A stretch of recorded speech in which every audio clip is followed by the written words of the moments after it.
Bonjour chers amis, j'espère que vous allez bien. Dans cette vidéo, je vais traiter avec vous un exercice sur l'étude des fonctions contenant le logarithme nipérien et l'application du théorème des accroissements finis pour étudier la convergence d'une suite implicite. Cet exercice est extrait d'un devoir surveillé, deuxième année bac, sciences mathématiques. Exercice. Première question, montrer que quel que soit t appartenant à R étoile plus, ln de t inférieur ou égal à t moins 1. Question P, déduire que quel que soit x appartenant à 1 plus l'infini, x ln de x inférieur ou égal à 1 demi facteur x carré moins 1. Deuxième question, montrer que quel que soit x appartenant à 1 plus l'infini, x ln de x supérieur ou égal à x moins 1. Troisième question, soit n appartenant à n étoile. Montrer que l'équation En, x ln de x égale à 1 sur n, admet une solution unique alpha n dans R étoile plus.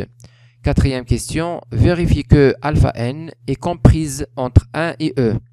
Et montrer que, quel que soit n appartenant à n étoile, racine carrée de 1 plus 2 sur n, inférieur ou égal à alpha n, inférieur ou égal à 1 plus 1 sur n. Cinquième question, déduire que alpha n est convergente et calculer sa limite.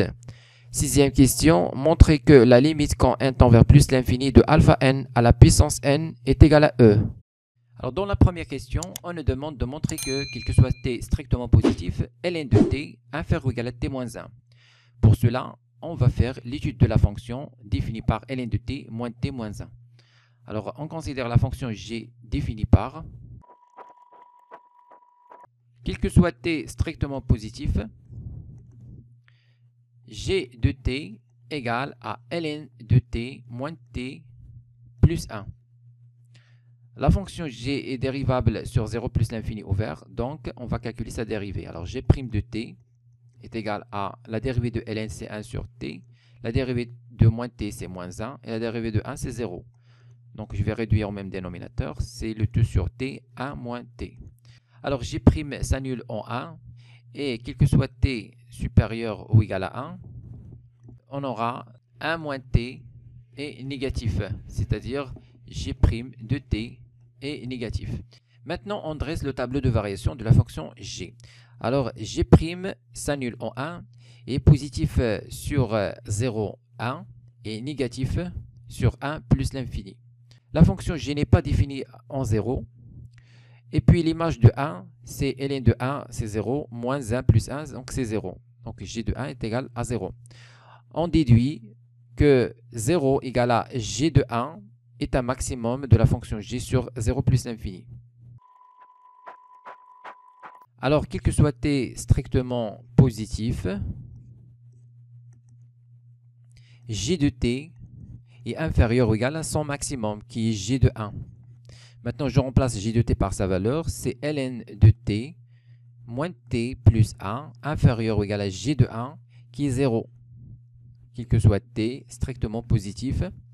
Et donc, quel que soit t strictement positif, ln de t inférieur ou égal à t moins 1. D'où le résultat.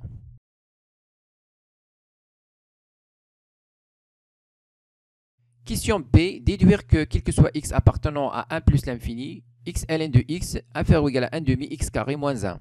Alors pour cela, on va étudier la fonction définie par x ln de x moins 1 demi facteur x carré moins 1. Alors soit x appartenant à 1 plus l'infini,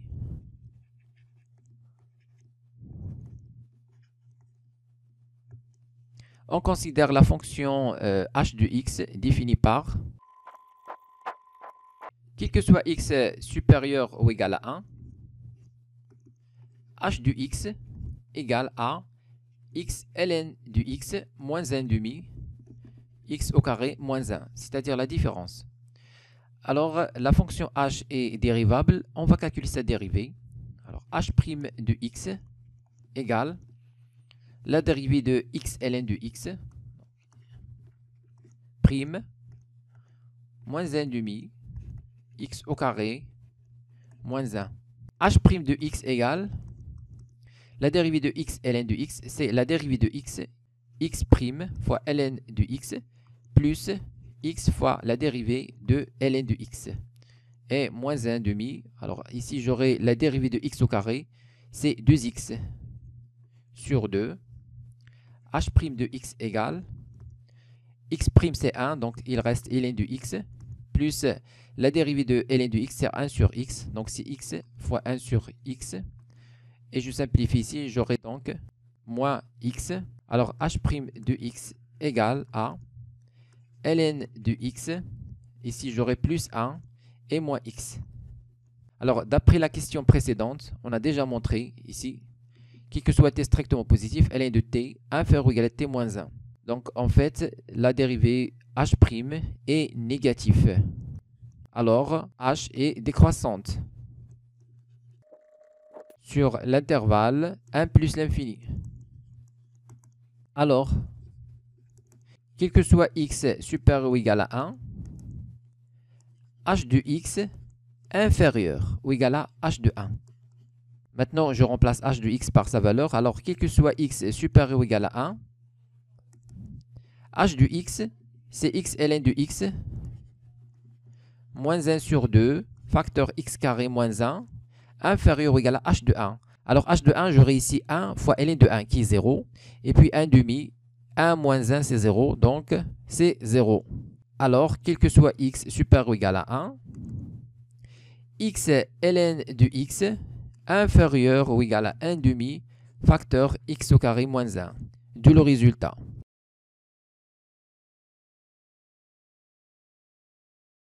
Deuxième question, montrez que quel que soit x appartenant à 1 plus l'infini, x ln de x supérieur ou égal à x moins 1.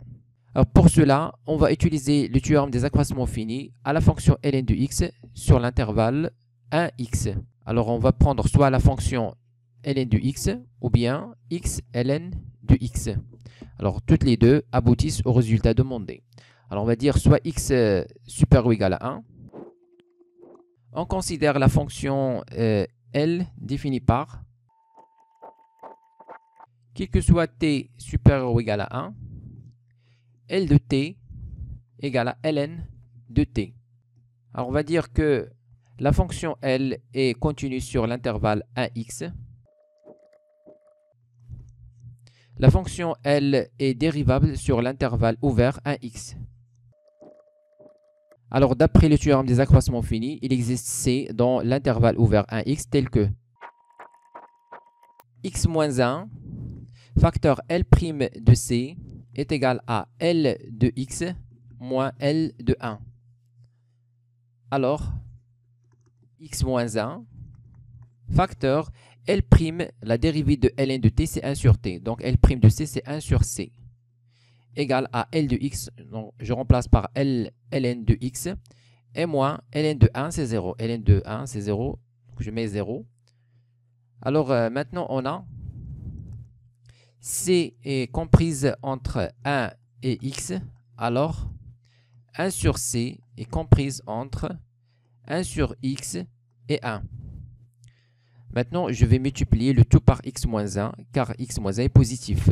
X est supérieur ou égal à 1. Donc, j'aurai x moins 1 sur c comprise entre x moins 1 sur x et x moins 1. Alors, je remplace x moins 1 sur c par ln de x.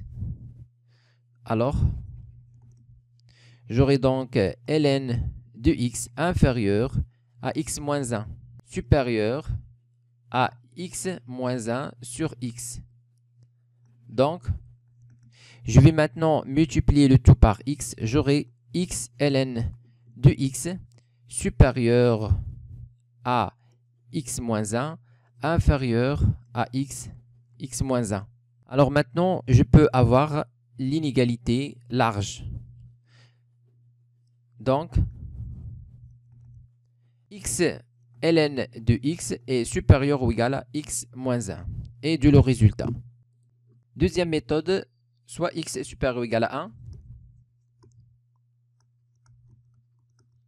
On considère la fonction k de x définie par k de x égale à x ln de x moins x plus 1. On va faire l'étude de cette fonction. Alors, on va dériver. Alors, k' de x est égal à la dérivée de x ln de x et moins la dérivée de moins x, c'est moins 1. La dérivée de 1, c'est 0. Donc ça, c'est égal à x' ln de x plus x ln de x prime moins 1. Donc c'est égal à... Alors ln de x plus 1 moins 1. Donc c'est ln de x. Alors ici, j'aurai x fois 1 sur x. Donc c'est 1. 1 moins 1, c'est 0. Donc il reste ln de x. Alors quel que soit x supérieur ou égal à 1, ln de x est bien sûr positif. Donc la dérivée est positive. Alors, quel que soit x supérieur ou égal à 1, k de x est supérieur ou égal à k de 1. Alors, quel que soit x supérieur ou égal à 1, on va remplacer maintenant k de x par sa valeur. C'est x ln de x moins x plus 1 supérieur ou égal à k de 1. K de 1 ici, 1 fois ln de 1, c'est 0. Alors, moins 1 plus 1, 0. Donc ici, c'est 0. Alors, quel que soit x supérieur ou égal à 1, x ln de x est supérieur ou égal à x moins 1. D'où le résultat.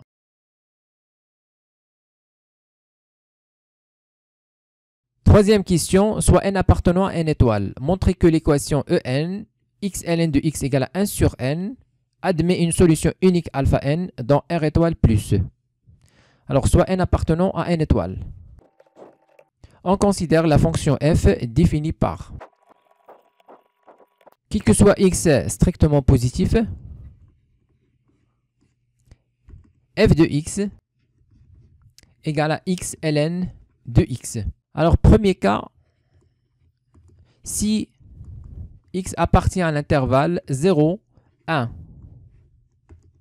Alors, dans ce cas, on aura x positif, ln de x négatif. Donc, f de x est strictement négatif. Or, 1 sur n est strictement positif. Alors, l'équation En, dans ce cas, n'admet pas de solution. Deuxième cas. Maintenant, si x appartient à 1 plus l'infini. Alors, la fonction f est dérivable sur 1 plus l'infini. On va calculer sa dérivée. Alors, f' de x égale x ln de x prime, c'est égal à x' ln de x plus x ln de x prime, c'est égal à ln de x plus 1. Alors, sur l'intervalle 1 plus l'infini, ln de x est positif, plus 1, ça devient strictement positif. Donc la fonction f est strictement croissante sur l'intervalle 1 plus l'infini. Alors maintenant, on va citer les conditions du théorème des valeurs intermédiaires. Alors on va dire que f est continu sur 1 plus l'infini. F est strictement croissante sur cet intervalle. De plus, f de 1 est égal à 0. Alors ici, je remplace 1 fois ln de 1, c'est 0. Et la limite, quand x tend vers plus l'infini, de f de x est égal à plus l'infini. Donc j'aurai plus l'infini fois plus l'infini. Donc c'est plus l'infini. Or, l'élément 1 sur n appartient à l'intervalle 0 plus l'infini. Donc voilà 0 et plus l'infini. Alors, d'après le théorème des valeurs intermédiaires, il existe un unique élément alpha n appartenant à 1 plus l'infini tel que f de alpha n est égal à 1 sur n. Et finalement, l'équation En admet une solution unique alpha n dans R étoile plus.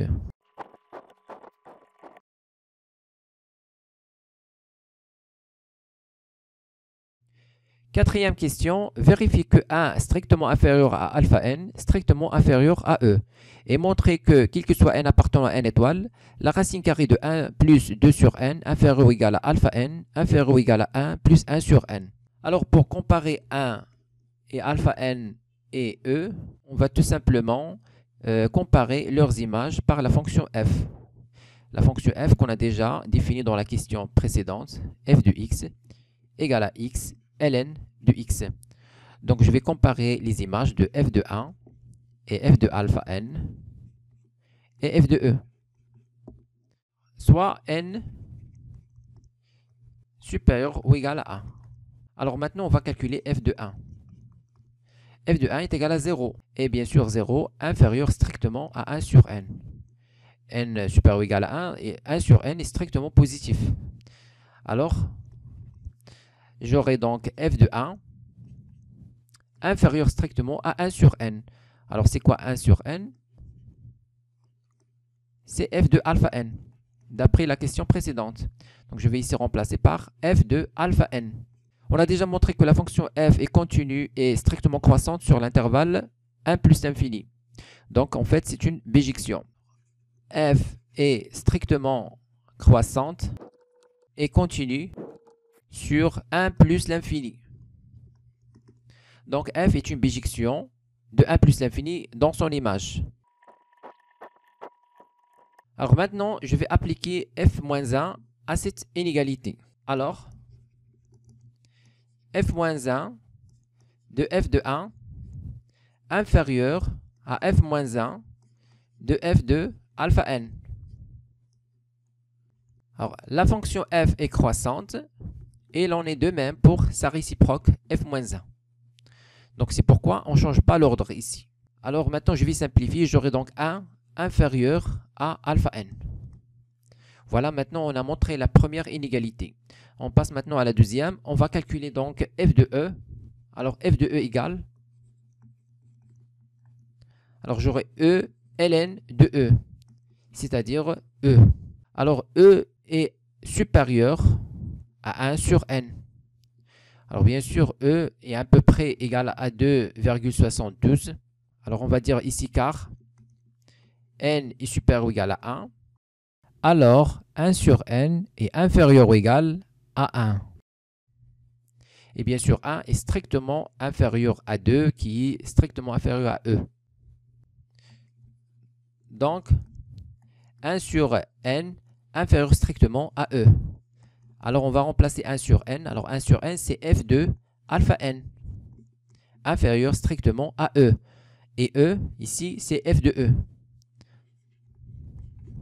Maintenant, j'applique f-1. Alors, j'aurai f-1 de f alpha n inférieur à f-1 de f de e. D'où alpha n inférieur strictement à e. Alors, conclusion, alpha n strictement supérieur à 1, strictement inférieur à e. D'où le résultat.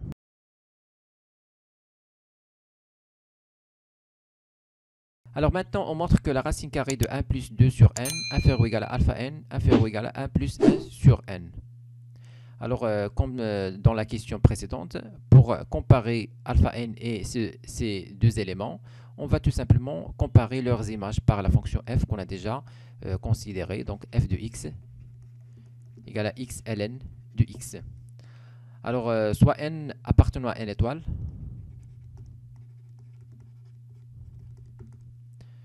On va calculer maintenant f de 1 plus 1 sur n.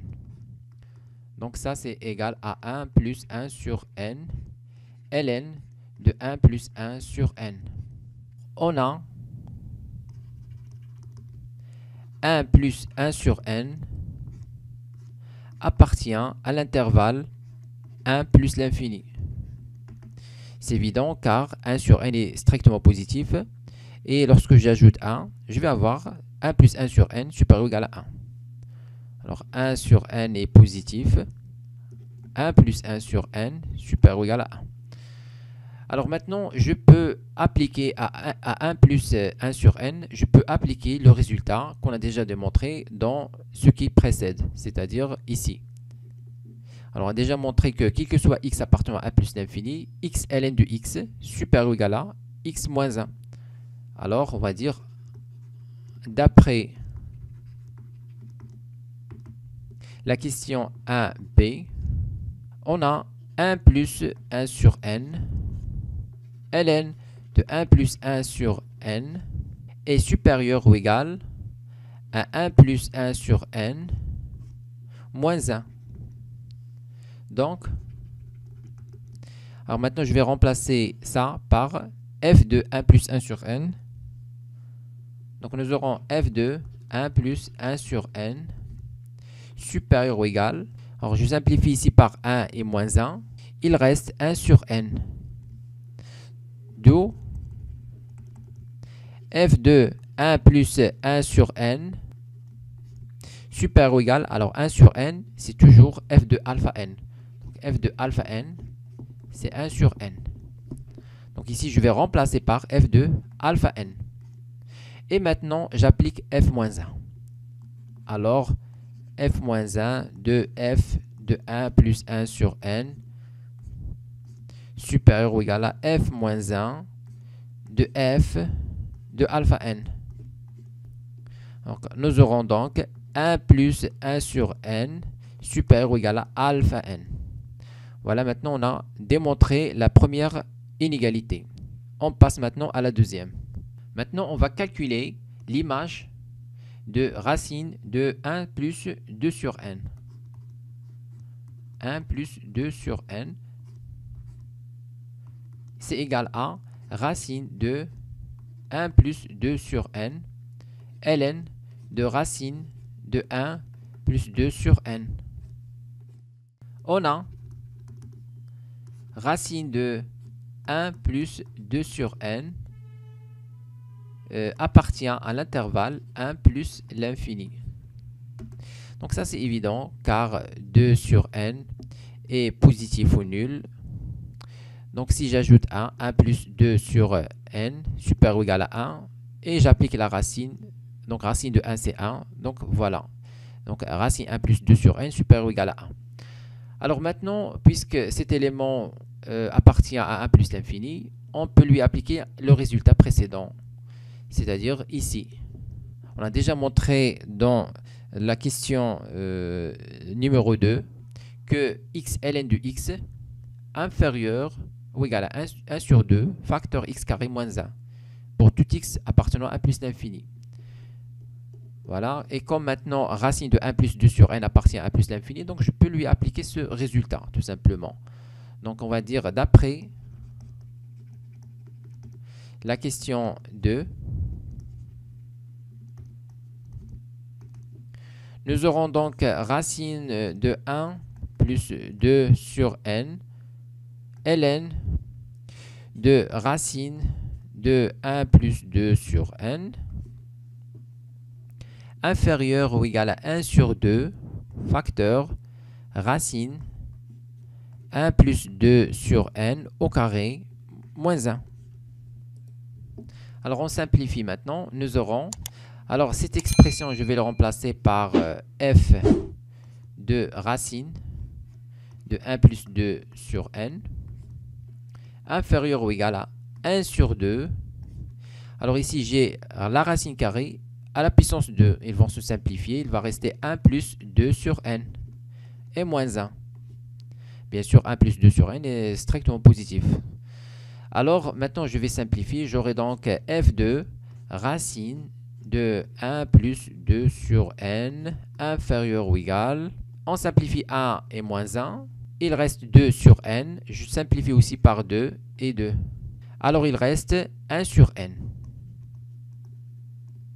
Alors, 1 sur n, bien sûr, c'est alpha n. Ou bien f de alpha n. C'est 1 sur n.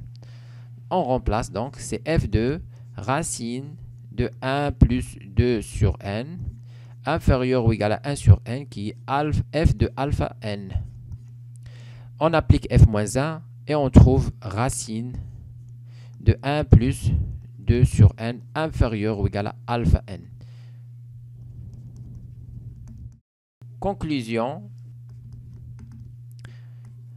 alpha n est inférieur ou égal à 1 plus 1 sur n est supérieur ou égal à racine carrée de 1 plus 2 sur n. Et de le résultat.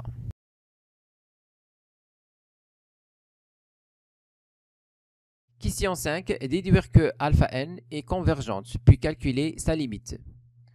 Alors, on va utiliser le résultat précédent. Donc, on va calculer la limite de la racine carrée 1 plus 2 sur n et 1 plus 1 sur n. Et on utilisera le théorème des gendarmes. Alors, on a la limite quand n tend vers plus l'infini de la racine carrée de 1 plus 2 sur n est égale à la limite quand n tend vers plus l'infini de 1 plus 1 sur n est égal à 1. Car 2 sur n et 1 sur n tend vers 0. Donc, d'après le théorème des gendarmes, la limite quand n tend vers plus l'infini de alpha n est égale aussi à 1. On a déduit que la suite alpha n est convergente et de limite égale à 1.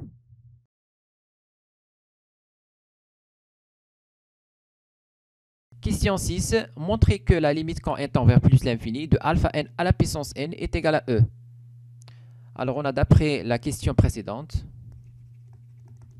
racine carrée de 1 plus 2 sur n inférieur ou égal à alpha n inférieur ou égal à 1 plus 1 sur n. Maintenant, j'applique la puissance n.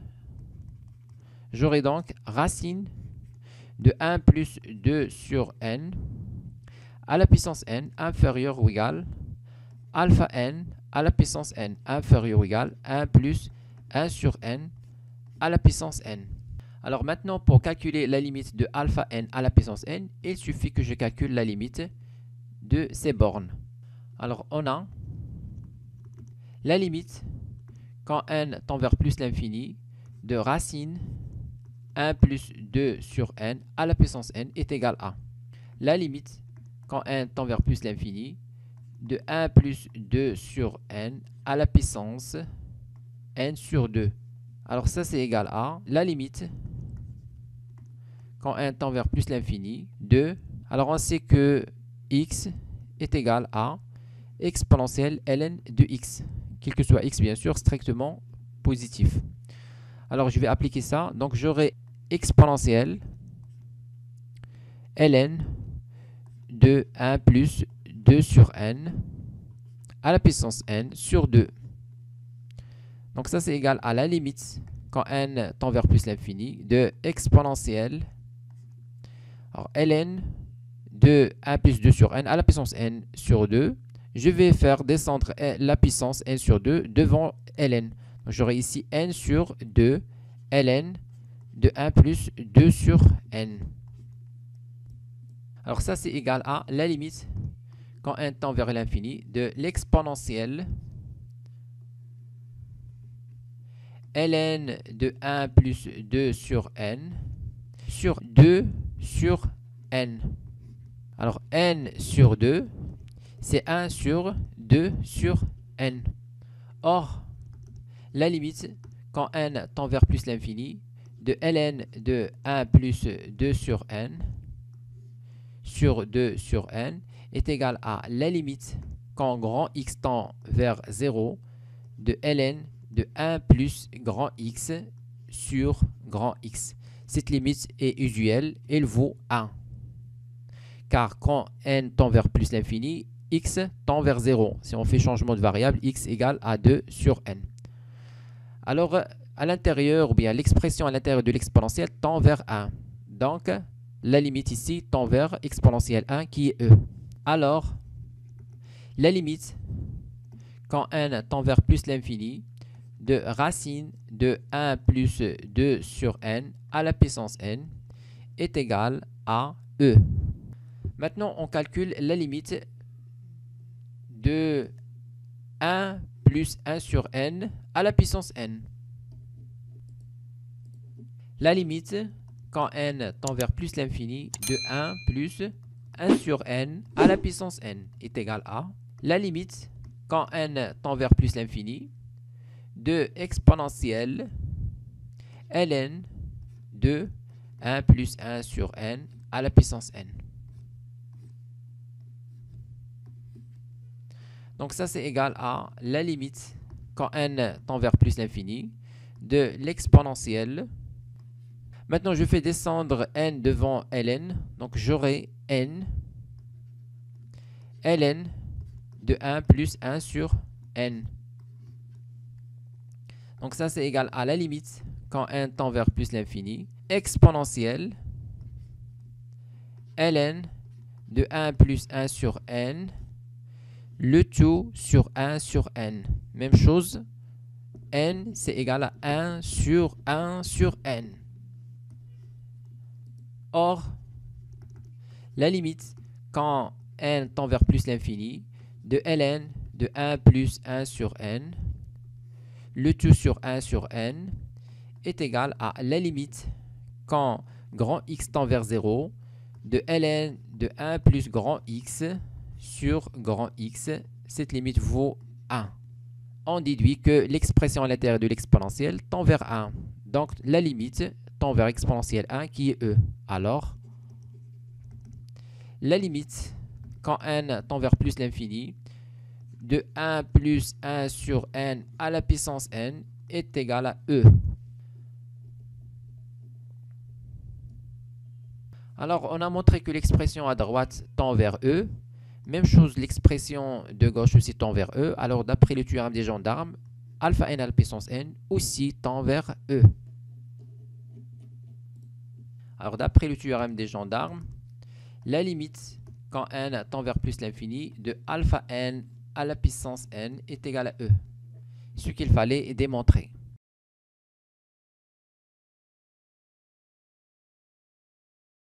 Écrivez-moi vos remarques dans les commentaires et n'oubliez pas de cliquer sur j'aime si vous appréciez notre contenu et de s'abonner à notre chaîne YouTube. C'est absolument gratuit pour recevoir de nouvelles vidéos.